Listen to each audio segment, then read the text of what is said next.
fazer o meu ranchinho na beira do rio só pra mim pescar. Pra fugir do barulhão da cidade grande, pra não estressar.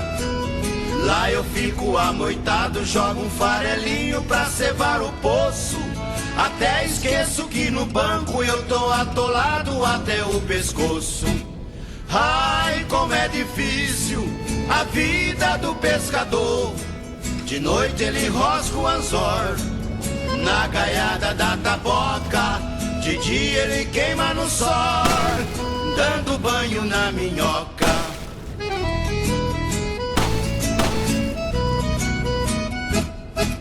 Levanto de madrugada, pego a minha enxada e começo a cavar.